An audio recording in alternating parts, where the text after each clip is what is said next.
Hi, first graders. It's Mrs. Williams back to share the rest of the story. Sorry we got cut off, but that's okay. We'll pick up where we left off. The strange rabbit stopped dancing and came quite close. He came so close this time that his long whiskers brushed the Velveteen Rabbit's ear.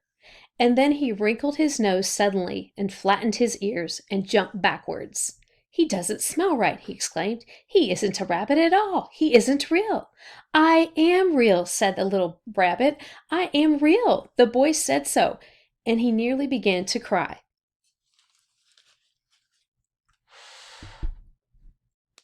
Just then, just then there was a sound of footsteps, and the boy ran past near them. And with a stamp of feet and a flash of white tail, the two strange rabbits disappeared. Come back and play with me, called the little rabbit. Oh, do come back. I know I am real. But there was no answer, only the little ants ran to and fro, and the bracken swayed gently where the two strangers had passed.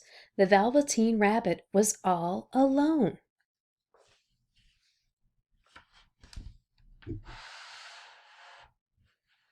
Oh dear, he thought.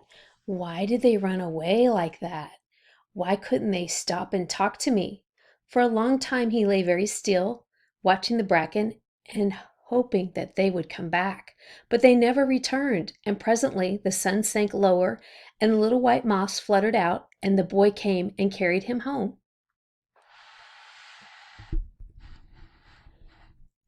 Weeks passed, and the little rabbit grew very old and shabby, but the boy loved him just as much.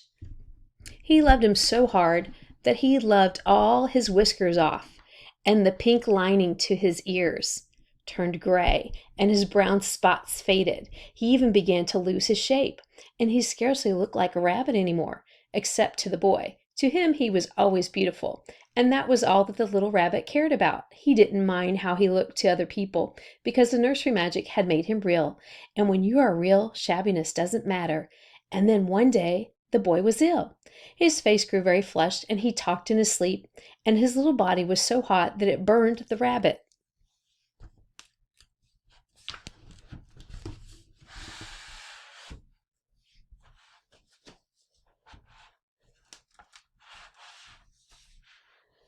When he held him close, strange people came and went in the nursery, and a light burned all night, and through it all the little Velveteen Rabbit lay there, hidden from sight under the bedclothes, and he never stirred, for he was afraid that if they found him someone might take him away, and he knew that the boy needed him.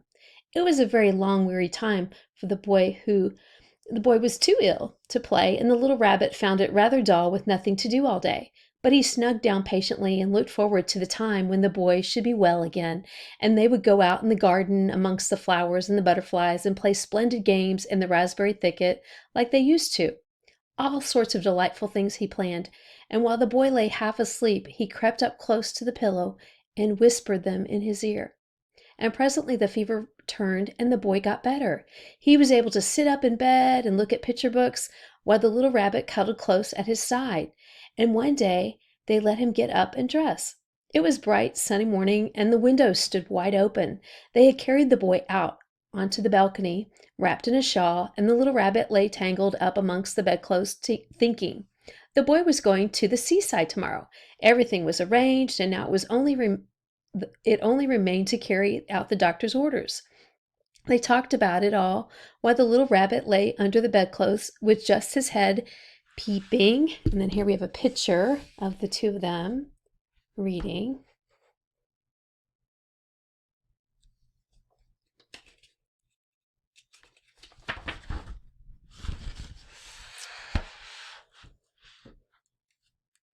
So the last word we were on was peeping. Peeping out and listened. The room was to be disinfected, and all of the books and toys that the boy had played with in bed must be burnt. Her, thought the little rabbit, tomorrow we shall go to the seaside, for the boy had often talked of the seaside, and he wanted very much to see the big waves coming in, and the tiny crabs and the sandcastles. Just then Nana caught sight of him. How about this old bunny, she said. That, said the doctor, why, it's a mass of scarlet fever germs. Burn it all burn it at once. What nonsense! Get him a new one. He mustn't have that any more. And so the little rabbit was put into a sack with the old picture books and a lot of rubbish and carried out to the end of the garden behind the fowl house. That was a fine place to make a bonfire, only the gardener was too busy just then to attend to it. He had the potatoes to dig and the green peas to gather, but next morning he promised to come quite early and burn the whole lot. That night, the boy slept in a different bedroom, and he had a new bunny to sleep with him. It was a splendid bunny, all white plush with real glass eyes, but the boy was too excited to care very much about it, for tomorrow he was going to the seaside. And that in itself was such a wonderful thing that he could think of nothing else. And while the boy was asleep, dreaming of the seaside, the little rabbit lay among the old picture books in the corner behind the fowl house, and he felt very lonely. The sack had been left untied, and so wriggling a bit, he was able to get his head through the opening and look out. He was shivering a little, for he had always been used to sleeping in a proper bed, and by this time his coat had worn so thin and threadbare from hugging that it was no longer any protection to him. Nearby he could see the thicket of raspberry canes growing tall and close like a tropical jungle, in whose shadow he had played with the boy on bygone mornings. He thought of those long sunlit hours in the garden, how happy they were, and a great sadness came over him. He seemed to see them all pass before him, each more beautiful than the other, the fairy huts in the flower bed, the quiet evenings in the wood, when he lay in the bracken and the little ants ran over his paws, the wonderful day when he first knew he was real. He thought of the skin horse, so wise and gentle, and all that he had told him. Of what use was it to be loved and lose one's beauty and become real if it all ended like this?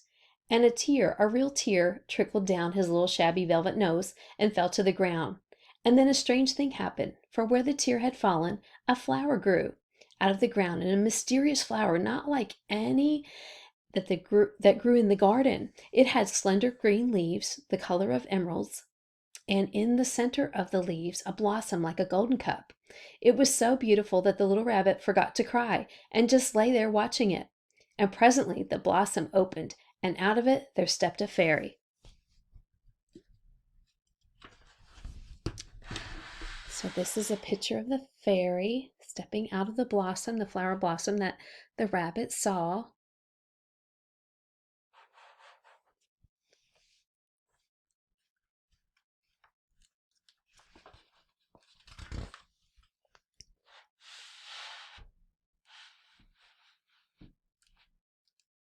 She was quite the loveliest fairy in the whole world. Her dress was of pearl and dewdrops, and there were flowers around her neck, and in her hair and her face was like the most perfect flower of all. And she came close to little Rabbit and gathered him up in her arms and kissed him on his velveteen nose that was all damp from crying. "Little Rabbit," she said, "don't you know who I am?" The rabbit looked up at her, and it seemed to him that he had seen her face before, but he couldn't think where. "I am the nursery magic fairy," she said. "I take care of all the playthings that the children have loved.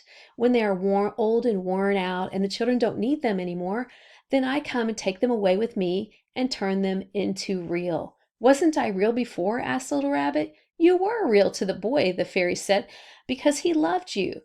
Now you shall be real to everyone." And so she held the little rabbit close in her arms and flew with him into the wood. It was light now, for the moon had risen. All the forest was beautiful, and the fronds of the bracken shone like frosted silver. In the open glade between the tree trunks, the wild rabbits danced with their shadows on the velvet grass. But when they saw the fairy, they all stopped dancing and stood round in a ring to stare at her. "I've brought you a new playfellow," the fairy said. So here she is carrying the Velveteen Rabbit.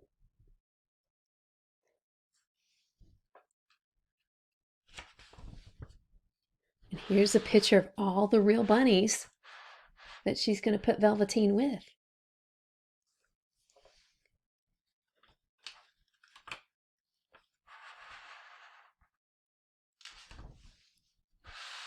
And look, he's got hind legs and everything.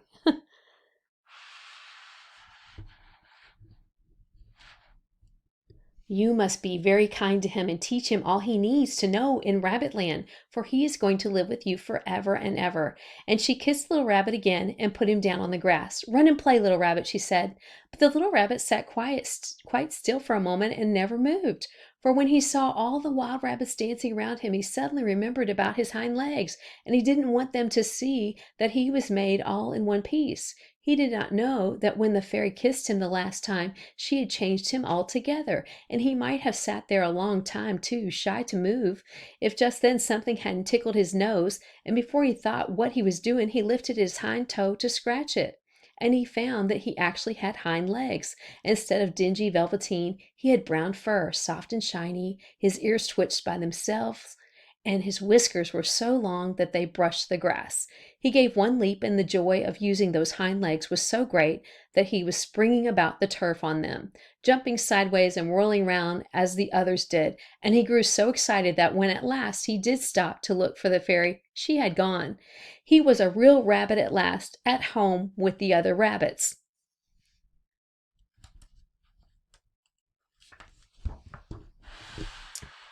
So we see a picture here of the boy looking out.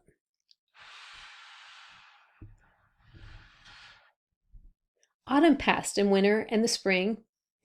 When the days grew warm and sunny, the boy went out to play in the wood behind the house, and while he was playing, two rabbits crept out from the bracken and peeped at him.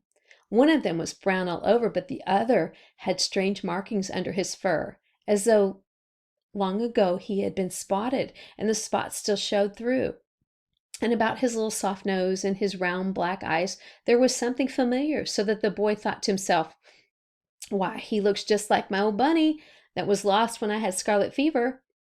But he never knew that it really was his own bunny, come back to look at the child who had first helped him to be real. And that is the end of our story.